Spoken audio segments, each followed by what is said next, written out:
హిందూ పంచాంగం ప్రకారం ఈ సంవత్సరం మాఘశుక్ల సప్తమి తిథి 2026 జనవరి 25వ తేదీన తెల్లవారుజామున 12:39 ప్రారంభమవుతుంది. ఇక అదే రోజు జనవరి 25వ తేదీన రాత్రి 11:10 ముగుస్తుంది.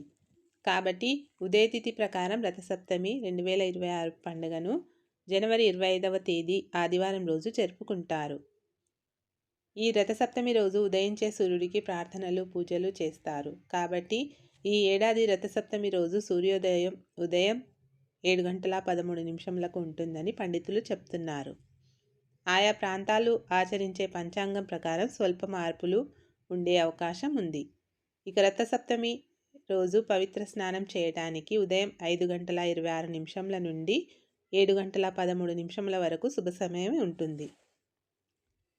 సూర్యోదయం సమయంలో రథసప్తమి రోజున ఉదయించే సూర్యుడిని దర్శించి ప్రార్థనలు చేయటం ప్రధాన ఆచారం. సూర్యోదయం సమయంలో చేసే పూజలు విశేష ఫలితాలను ఇస్తాయని విశ్వాసం.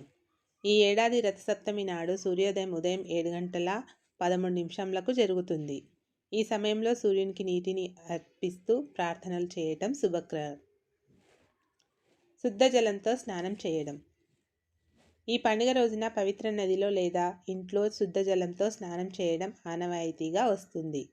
రథసప్తమి నాడు స్నానం చేయడానికి అనుకూలమైన సమయం ఉదయం 5:26 నుండి 7:13 వరకు ఉంటుందని పంచాంగం సూచిస్తుంది. ఈ సమయంలో స్నానం చేసి సూర్యుడిని స్మరించడం శ్రేయస్కరంగా భావిస్తారు. రాగి పాత్రలో నీటిని. రథసప్తమి పూజను శుభ్రమైన వాతావరణంలో నిర్వహించాలి. ఉదయం స్నానం చేసి శుభ్రమైన వస్త్రాలు ధరించిన తర్వాత పూజ ప్రారంభించాలి. రాగి పాత్రలో నీటిని తీసుకొని అందులో అక్షతలు ఎర్రటి పువ్వులు వేసుకోవాలి. అనంతరం సూర్యభగవాన్ని మనస్ఫూర్తిగా స్మరిస్తూ ఆ నీటిని సూర్యునికి అర్పించాలి. సూర్యునికి కుంకుమ చందనం పుష్పాలు. పూజ సమయంలో సూర్యుడికి కుంకుమ చందనం పుష్పాలు సమర్పించడం ఆచారం. తామర పువ్వులు సూర్యునికి ప్రీతికరమైనవిగా భావిస్తారు. ఆదిత్య హృదయ స్తోత్రాన్ని పఠించడం ద్వారా మానసిక శాంతి కలుగుతుందని భక్తుల విశ్వాసం. అలాగే ఓం సూర్యాయ నమః అనే మంత్రాన్ని జపించడం మంచిదిగా చెబుతారు. సూర్య చాలీసా పఠనంతో పూజ సంపూర్ణతను పొందుతుంది. ఉత్తరం వైపు ముఖం చేసి. పూజ చేసే సమయంలో తూర్పు లేదా ఉత్తరం వైపు ముఖం చేసి కూర్చోవాలని శాస్త్ర సూచన. దక్షిణ దిశను నివారించడం శుభప్రదంగా భావిస్తారు. పూజ ముగిసిన తర్వాత అవసరమైన వారికి దానం చేయటం ఈరోజు చేసే ముఖ్యమైన కార్యంగా భావిస్తారు.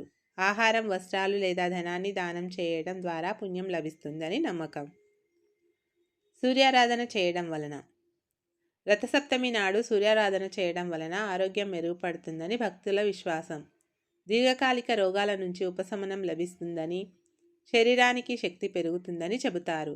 అలాగే విద్య, ఉద్యోగం, వ్యాపార రంగాల్లో విజయం సాధించేందుకు ఈ పూజ దోహదపడుతుందని భావిస్తారు.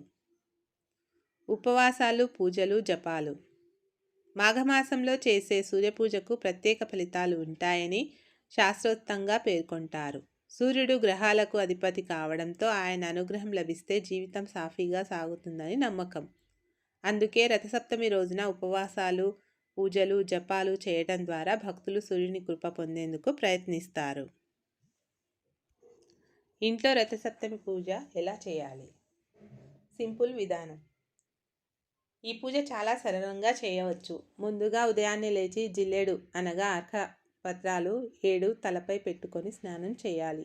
తర్వాత చిక్కుడుకాయలతో చిన్న రథం తయారు చేసి రంగవల్లులతో రథం గీయండి. సూర్యుడి ముందు పొంగలి నైవేద్యం పెట్టి గాయత్రి మంత్రం లేదా ఓం సూర్యాయ నమః జపిస్తూ నీటితో ఆర్ఘ్యం ఇవ్వండి. ఉపవాసం ఉంటే మరింత మంచిది, కానీ ఆరోగ్యం చూసుకొని చేయండి.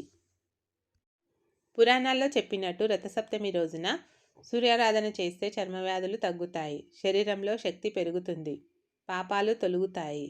ఇవన్నీ పక్కన పెడితే ఉదయాన్నే లేచి సూర్యుడిని చూస్తే మనసుకు ఎంత ప్రశాంతత కలుగుతుందో అది మాత్రం నిజంగానే అనుభవంలోనే తెలుస్తుంది. ఓం సూర్యాయ నమః.